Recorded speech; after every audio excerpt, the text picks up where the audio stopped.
Mesiata Dishmaya, Masechet Baba Batra, Daf Kuf Nun Chet, nous commençons à la première ligne. Début de la Mishnah, Nafal Abayit Ala Ve'al Ishto. La Mishnah nous rapporte ici le cas aussi d'une maison qui s'est écroulée sur un homme et sur sa femme. Il n'avait pas eu d'enfant de cette femme. La maison s'est écroulée Ala Ve'al Ishto, et nous savons qu'un homme hérite les biens de sa femme si sa femme décède de son vivant. La maison est tombée sur le mari et sur la femme, ils sont tous les deux morts, nous ne savons pas qui est mort le premier. Est-ce que c'est le mari qui est mort en premier? Et donc la femme devait normalement recevoir sa ktouba. Ensuite, lorsqu'elle décède, ce sont ses enfants à elle, ou ses héritiers à elle, qui vont réclamer la ktouba. Ou bien, c'est peut-être la femme qui est morte en premier, et le mari a hérité des biens de sa femme, comme les nirsémilogues, les biens que la femme a apportés au foyer au moment de son mariage. Donc ce sont les héritiers du mari qui devront prendre les nirsémilogues. Donc comme nous allons le voir, la question se pose ici sur plusieurs biens. Il y a dans le mariage la ktouba, ce que le mari doit à sa femme au cas où il décède ou en cas de divorce. C'est mané mataim, 100 ouz ou 200 ouz, un mané 100 ouz pour une veuve, 200 pour une jeune fille vierge, une bétoula. Il y a aussi la tosefet ktouba, si le mari a rajouté sur la somme des mané mataim. Il y a les nirsémilogues, c'est-à-dire les biens que la femme a apportés au foyer au moment où elle les amène. Le mari pourra manger les fruits de ses biens, mais en cas de divorce, il devra rendre à sa femme les nirsémilogues. Si c'est la femme qui décède du vivant du mari, le mari héritera des nirsémilogues. Il y a aussi les nirsé tson barzel, c'est-à-dire les biens qui sont tson barzel, comme le bétail barzel de fer. C'est-à-dire que lorsque la femme apporte des biens au foyer, on va les évaluer. Combien vaut les biens que la femme apporte, et en cas de divorce, décès du mari, la femme récupérera la somme qui a été marquée dans la ktouba. Même si le bien en lui-même a perdu de sa valeur, elle recevra la somme qui est marquée dans la ktouba. Alors que nirsémilogue, elle prend le terrain tel qu'il vaut aujourd'hui. Donc la Mishnah nous dit, Nafal Abayit Ala Ve'al Ishto, la maison est tombée sur lui et sur sa femme, Yorshé Abal, les héritiers du mari. Les héritiers du mari, c'est peut-être son père, ou ses frères, ou ses enfants, s'il a eu des enfants d'une autre femme. Les Yorshé Abal, Omrim disent, Isha Meta Rishon. La femme est morte, Rishona en premier, V'achar Meta Baal, et ensuite c'est le mari qui est mort. Et donc le mari a hérité les biens de sa femme. Donc les héritiers de la femme, les enfants de la femme, d'un autre mariage, où le père, le frère de la femme, n'ont rien, ne pourront rien recevoir, puisque c'est le mari qui a hérité. Et ensuite, V'achar Meta Baal, le mari est ensuite décédé, est ensuite mort, donc ce sont les héritiers du mari qui prennent tout. Yorshé Haisha Omrim, les héritiers, donc les proches parents de cette femme Omrim disent, Baal Met Rishon, c'est le mari qui est mort en premier. Donc il n'a pas hérité les biens de sa femme, au contraire il lui devait sa ktouba. V'achar Meta Isha, et ensuite c'est la femme qui est morte. Et donc eux, les héritiers de la femme, veulent recevoir cet argent. Bet Shammai Omrim Yachloku. Bet Shammai nous disent Yachloku, puisque nous avons un doute. Mamon Amutal Besafek, lorsque de l'argent est posé en doute, nous ne savons pas à qui ça appartient, on va partager.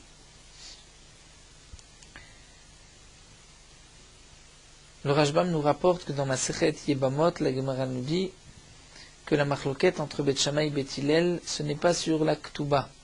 Sur la ktouba, Bet Shammai est d'accord avec Bet Hillel. Ce sont sur les autres biens, c'est milog, qu'on devra partager. Bet Hillel Omrim, Bet Hillel nous disent Nechassim Becheskatan, c'est-à-dire les biens.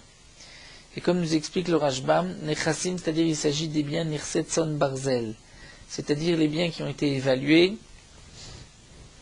Combien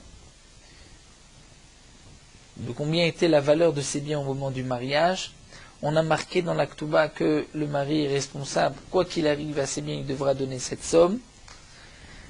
Ces nechassim sont becheskatam, sont dans leur chazaka. Et la Mishnah n'explique pas dans la chazaka de qui. Est-ce que c'est chez l'homme ou chez la femme? Mais la Gemara l'expliquera. La Mishnah poursuit, nous dit et la Ketouba, vektuba, becheskat yurshaba, c'est-à-dire le montant de la Ketouba. Puisque les héritiers de la femme réclament le montant de la Ketouba, les héritiers de l'homme disent non.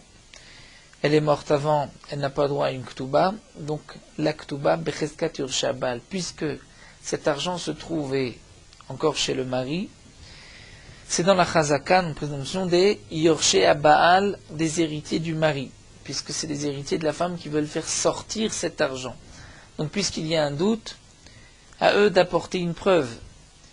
Donc ils ne pourront pas faire sortir le montant de la Ketouba de la Chazaka des héritiers du mari. Mais Nechassim, Anichnasim, Ayotzim, Ima, les biens qui rentrent et qui sortent avec elle, c'est-à-dire Nirsim Milog,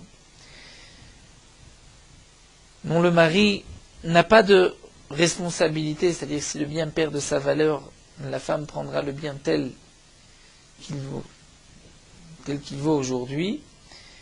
Donc dans ce cas-là, pour les Nirsim Milog Becheskat Yorshé Av, les Nechassim, Anichnasim, Yotzim Ima sont Becheskat Yorshé Av, c'est-à-dire dans la Chazaka des héritiers du père, c'est-à-dire de la femme, étant donné que c'est chez son père qu'elle a apporté ses biens. Donc nous avons vu ici dans la Mishnah, lorsque la maison est tombée sur un homme et sur sa femme, et que nous ne savons pas qui est mort en premier, il y a une discussion entre les héritiers de l'un et les héritiers de l'autre, pour savoir sur le montant de la Ketouba, est-ce que les héritiers de la femme peuvent réclamer la Ketouba, sur Nirset Son Barzel et Nirse Milog, à qui reviendront ces biens. Pour Beth Shammai, on va partager. Pour Beth Hillel, tout dépend. Les Nirse Milog, c'est la Chazaka de la femme. La Ketouba, c'est Becheskat Abal, le mari, donc c'est aux autres d'apporter une preuve. Et pour les biens Nirse Son Barzel qui ont été évalués, dont le montant a été fixé, que quoi qu'il arrive, le mari devra, en cas de divorce ou de décès, si c'est lui qui décède, devra rendre cette somme. Là, ces biens sont Becheskatan. Et la Gemara va immédiatement expliquer Becheskat Mi. C'est dans la Chazaka de qui? Et nous avons une marloquette. Rabbi Elazar Omer, pour suivre la Girsa du Bach. Rabbi Elazar Omer, Becheskat Yorshé Aisha. Rabbi Elazar dit, c'est dans la Chazaka des héritiers de la femme. Et Rabbi Yochanan Amar, Becheskat Yorshé Abal. Et Rabbi Yochanan dit non, la Chazaka des héritiers du mari. Quelle est la raison de leur marloquette? Le Rashbam nous explique, d'un côté, c'est la femme qui a apporté les biens Nirset Son Barzel de la maison de ses parents. Donc on peut dire que les biens se trouvent encore dans la Chazaka des héritiers de la femme. Pourquoi? Parce qu'elle a apporté ses biens de chez ses parents. Donc c'est aux héritiers du mari de prouver si eux veulent garder les biens Nirset Son Barzel. Ou bien on peut dire que non. C'est Becheskat Yorshé Abal. Étant donné que le mari est responsable des biens, c'est-à-dire responsable du montant. Si le bien perd de sa valeur, le mari devra compléter. Et le mari a aussi la possibilité de vendre les Nirset Son Barzel, puisque de toute manière, il se doit de donner la somme qui a été marquée dans la Ketouba. Donc ça ne ressemble pas au Nirse Milog, explique le Rashbam, et c'est dans la Chazaka des Yorshé Abal du mari, puisqu'on peut dire que ces biens sont dans les mains du mari, puisqu'il peut en disposer comme bon lui semble. Et l'Agma continue, vers Rabbi Shimon ben Lakish, Mishum bar Kapara, Amar Yachloku. Rabbi Shimon ben Lakish lui dit que Yachloku, ils partageront. Pourquoi ils partageront? On le voit ici dans la Braïta, Veren Tane bar Kapara, où il va l'Aloubaim Leresh, L'Aloubaim Leresh Yachloku. Étant donné que les uns viennent réclamer, c'est-à-dire que bar Kapara comprend que la ta'ana des héritiers de la femme et la ta'ana des héritiers du mari, les deux ta'anot sont justes. D'un côté, les biens ont été apportés par la femme. On peut dire que c'est encore dans la chazaka de ses parents à elle. Mais, d'autre part, le mari a pris sur lui la responsabilité, on a évalué le bien à temps, et il devra, quoi qu'il arrive, c'est-à-dire quoi qu'il arrive, le bien, si les biens perdent de la valeur ou prennent de la valeur, il ne rendra pas le bien mais il rendra la somme qui a été marquée dans la Ketouba. Donc d'un côté, on peut dire que puisqu'il peut aussi en disposer et les vendre, c'est dans sa chazaka, donc c'est les héritiers de la femme d'apporter une preuve que c'est lui qui est mort en premier pour pouvoir récupérer les Nirsetson Barzel. Donc puisque les ta'anot de l'un sont justes, les ta'anot de l'autre sont justes, Barka Paradi Yachloku, on partagera. La Gemara continue avec un autre cas. Nafal abayit alav ve'al imo. La maison est tombée sur lui et sur sa mère. La elu va elu modim sheyachloku. Les uns comme les autres sont d'accord chez Yachloku qu'on partagera. C'est-à-dire aussi bien Bet Shammai que Bet Hillel sont d'accord que Yachloku. De quel cas il s'agit? Le Rashbam nous explique. Nous allons reprendre les noms des Avot. La maison est tombée sur Rachel, la femme de Yaakov. Mais Yaakov était déjà décédé du vivant de Rachel. Et la maison est tombée donc sur Rachel qui était veuve de Yaakov et sur Yosef, son fils, qui était aussi le fils de Yaakov. Et on va dire que Rachel n'avait pas eu d'autres enfants, ni de Yaakov, ni d'un autre homme. Donc la maison est tombée sur Yosef et sur sa mère. La discussion se pose ici entre les héritiers de la mère, donc on va dire les frères du côté paternel de cette homme de Rachel. Eux disent, le fils est mort en premier. Donc puisque le fils est mort en premier, il n'a pas hérité les biens de sa mère. Lorsqu'ensuite sa mère est décédée, ce sont eux, les héritiers de la mère, on va dire ses frères à elle, qui vont prendre tous les biens. Et les héritiers du fils, c'est-à-dire de Yosef, vont dire non. Qui sont les héritiers de Yosef? On va dire un frère de Yosef, même s'il n'est pas de la même mère de Rachel, mais du même père de Yaakov, parce que l'héritage, c'est par le lien parental du père. Donc Yorché a ben les héritiers du fils, comme on va dire Réhouven, qui est fils de Yaakov, dit non, c'est Rachel qui est morte en premier. Et donc Yosef a hérité tous les biens de Rachel, et puisqu'ensuite Yosef est mort, nous allons nous hériter tous les biens de Yosef. Dans ce cas-là, Bet Shammai et Bet Hillel sont tous les deux d'accord, Shliach Loku qu'on va partager. Pourquoi? Étant donné que les deux viennent par une tana, c'est aussi bien les héritiers de la mère que les héritiers du fils, ont une même tana, c'est-à-dire ils viennent réclamer l'héritage, ce que la mère avait eu de son vivant, lorsqu'elle était veuve, donc elle avait des biens. Ces biens n'étaient pas encore, donc il n'y avait pas un mari qui les partageait, qui les utilisait. Donc on se retrouve avec, d'un côté, la ta'ana des héritiers de la mère, de l'autre côté, la ta'ana des arguments des héritiers du fils, et ils sont au même niveau, donc on partagera. Le Rashbam tient à préciser que si Rachel avait eu un autre enfant, c'est-à-dire, on peut imaginer Rachel avait eu de Yaakov, Yosef et Binyamin, et nous avons ici une machloquette entre les héritiers de Rachel, c'est-à-dire Binyamin, et entre les héritiers de Yosef, c'est aussi les autres frères. Et si dans ce cas-là,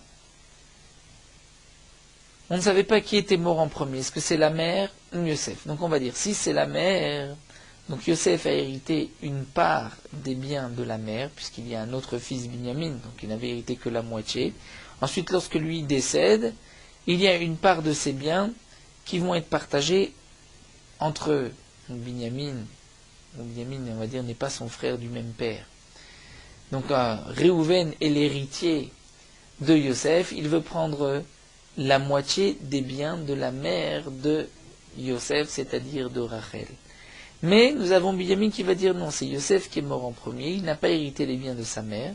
Et donc lorsqu'ensuite Rachel est morte, c'est Binyamin, le fils, qui veut tout hériter. Et bien dans ce cas-là, nous dit le Rashbam, on aurait donné gain de cause aux héritiers de la mère, c'est-à-dire à Binyamin, et non pas aux héritiers du fils de Yosef, c'est-à-dire à Réhouven. Pourquoi? Étant donné que, puisque Binyamin est aussi héritier, donc il a les biens dans sa chazaka. Et ce sont les frères de Yosef, donc Réhouven, les frères du même père, qui vont aujourd'hui faire sortir les biens, donc c'est à eux d'apporter une preuve. Ce qui est marqué dans notre Mishnah, c'est parce que Rachel n'avait pas d'autres enfants. Et donc, les héritiers de Rachel, comme les héritiers de Yosef, sont à égalité, donc Yachloku, c'est ce que Beth Shammai et Beth Hillel pensent, ils sont tous les deux d'accord, Modim Yachloku. Amar Rabbi Akiva rajoute et dit, Modé ani bezo shani chasim becheskatan. Rabbi Akiva dit non. Je ne suis pas d'accord. Je pense qu'il y a encore une marloquette entre Beth Hillel et Beth Shammai, et que Beth Hillel nous dira que les Nechassim sont encore dans leur chazaka. Chez qui, ça nous verrons dans la Gemara. Et Amarlo Ben Azai lui a dit, Al Chalukim, à dire sur les premiers, dans la première Mishnah où il y a une marloquette entre Beth Shammai et Beth Hillel, nous mitztaharim. Nous sommes mitztaharim, nous souffrons de la marloquette. Et là où nous sommes en train de dire qu'il n'y a plus de marloquette, toi tu viens rajouter une marloquette, et Shebata lechalek aleinu et hashavim, tu viens dire qu'il y a une marloquette, là où on pensait qu'il n'y en avait pas. Donc Ben Azai n'est pas d'accord avec Rabbi Akiva. Reprenons la chita de Rabbi Akiva. Rabbi Akiva a dit, Nechasim becheskatan. La Gemara demande becheskatmi. Rav Ila amar becheskat yursheaim. Rav Ila dit, on laisse dans la chazaka des héritiers de la mère. Pourquoi? Étant donné que les biens que les frères de Yosef veulent hériter, les frères du fils, ce sont en vérité les biens que la mère avait de sa maison à elle, de sa maison paternelle, qui était, on va dire, peut-être même d'un autre chevet, d'une autre tribu. Donc en vérité, les biens de la mère sont dans la chazaka de la famille de la mère, du chevet de la mère, puisque du vivant de la mère, tout l'argent était becheskata chez elle, et elle faisait partie du chevet de la maison de son père. Donc, nous dit Rav Hila, lorsqu'ensuite il y a une question sur les biens, on va dire que c'est becheskat yursheaim, on laisse les biens dans la chazaka de la famille de la mère, et donc c'est aux héritiers du fils d'apporter une preuve que la mère est morte d'abord. Rabbi Zira dit non, mar becheskat yursheabe. C'est sous la chazaka des héritiers du fils. Pour quelle raison? Parce que dès que le mari est mort, le fils était le premier qui allait hériter les biens de sa mère. Lorsque le mari est vivant et qu'une femme décède du vivant de son mari, c'est le mari qui va hériter. Mais lorsque le mari est décédé, le premier héritier est le fils. Donc on peut dire que c'est lui qui a déjà les biens sous sa chazaka, lorsque les héritiers de la mère, c'est-à-dire ses frères, vont ensuite vouloir hériter, c'est à eux d'apporter une preuve contre les héritiers du fils, puisque on peut dire que le fils est le premier héritier, donc c'est sous sa chazaka. L'Agma nous rapporte que Kisalik Rabbi Zira kam beshitate de Rabbi Hila. Lorsque Rabbi Zira est monté en Eretz Israël, Rabbi Zira a changé d'avis et a accepté la svara de Rabbi Hila, que ces Becheskat Yursheaim sont les héritiers du fils qui doivent apporter une preuve. Nous allons suivre la girsa du bar et nous allons sauter cette ligne comme Rabba Bishtate de Rabbi Zira. Et Amar Rabbi Zira vient rajouter, il vient dire Shma Mina, je déduis de là que Avira d'Eretz Israël marquim. Lorsque Rabbi Zira est monté en Eretz Israël, l'air, l'avir d'Eretz Israël, dit Rabbi Zira m'a rendu intelligent. Il est marquim, puisque j'ai pu me pencher de nouveau sur la question et j'ai vu que c'était Rabbi Hila qui avait raison. Donc lorsque j'étais en Bavel, je ne comprenais pas comme Rabbi Hila. Mais en arrivant en Eretz Israël, j'ai pu mieux comprendre parce que le Havir d'Eretz Israël me permet de mieux comprendre. V'ta'amama, et pour quelle raison? Nous dit la Gemara, pour quelle raison c'est Becheskat Yursheaim, comme dit Rabbi Hila. Amar Abaye, ou il vorzeka nachala beoto shevet, puisque l'héritage se trouvait dans cette tribu. Et comme l'a expliqué le Rashbam, puisque au décès de son mari, cette femme Rachel était mityacheset, on veut dire, elle vient de la tribu de son père, donc par rapport à la famille de son père. Et la Yerusha était encore dans ce chevet-là. Donc c'est pour cela que c'est aux héritiers du fils d'apporter une preuve contre les héritiers de la mère. Amalo Ben Azaï, nous avons vu que Ben Azaï a dit à Rabbi Akiva, je ne suis pas d'accord, puisqu'à la Chaloukim, là où il y avait une marloquette entre Bet Shammai et Bet Hillel, on était mitztaer de la marloquette, et tu viens nous en rajouter, là on vient dire qu'il n'y a plus de marloquette.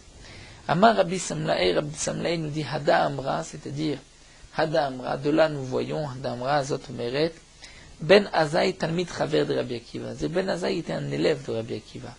Mais nous voyons ici que par la suite, il est devenu pas seulement, il était l'élève, mais ensuite il est devenu le Chaver, c'est-à-dire devenu le compagnon d'études de Rabbi Akiva. Et c'est pour cela qu'il a pu le tutoyer. Des Kamarle chez Bata, puisqu'on voit que Ben Azaï a dit à Rabbi Akiva, et là chez Bata, le Chalok, Alenu, et Tashlechalek, Antashavin, tu es venu diviser là où on pensait que Bet Shammai et Bet Hillel étaient d'accord. Et comme explique le Rashbam, Rabbi Ben Azaï ne s'est pas adressé vis-à-vis de Rabbi Akiva en lui disant, et là chez, lui dire, Rabbeinu, chez Bar Rabbeinu, notre maître est venu encore faire une marloquette, puisqu'il lui dit, chez Bata, tu es venu, il l'a tutoyé, c'est la preuve qu'il était donc ensuite Talmid Chaver. Nous allons nous arrêter ici, Shalchumitam, mais c'est un petit daf aujourd'hui, mais il est mieux de terminer là, puisqu'ensuite c'est une longue soubia qui ne se terminera que sur le daf Kuf Nuntet Amudbet. Donc nous allons nous arrêter là, terminer sur Meorot Ha'alacha, daf Kuf Nunchet. Celui qui lit la Haftara devra dire 5 bénédictions. Une bracha avant la lecture et 4 brachot après la lecture de la Haftara. Dans le Nosach de la bracha, dire la bracha telle qu'elle a été rédigée par les Chachamim d'avant la lecture, on dit Veratza bedivrei maneemarim be'emet. HaKadosh Baruch Hu a voulu leur parole des Nevi'im qui a été dite be'emet, c'est-à-dire que toutes les paroles des Nevi'im ont été basées sur la Torah qui est appelée Emet. De même, on termine la bracha en disant Abocher, et on dit Binvia Emet ve'atzedek, les Nevi'im Emet. C'est-à-dire, pourquoi Nevi'im Emet? Parce que les prophètes ont eu comme prophétie d'avertir les Bnei Israël de respecter la Torah, et c'est la Torah qui est Emet et Tzedek. Lorsque le maftir dit la bénédiction avant la lecture, on ne devra pas répondre Amen lorsqu'il dit Asher Bachar ben Vim Tom Veratza Bedivrem Anemarim Be'emet, ce n'est pas encore la fin de la Beracha, on ne dira pas Amen. Lorsqu'il termine Baruch Ata Hashem, Abocher Bator Moshe Avdo Biskalam Obiemet Ve'atzedek ou Vatzedek, là on répond Amen. De même, dans les brachot que le maftir dira après la lecture de la Haftara, on ne répondra pas Amen après qu'il a dit Akel Aneman Omer Vosim Daber Mkaim Kodevarav Shkodevarav Emet Vatzedek, puisque ce n'est pas encore la fin de la bracha. Mais on va dire Neeman Ata Hashem, Roulé Baruch Ata Hashem, Akel Aneman Bechol Devarav, c'est là où on répondra Amen, puisque c'est là que se termine la bracha.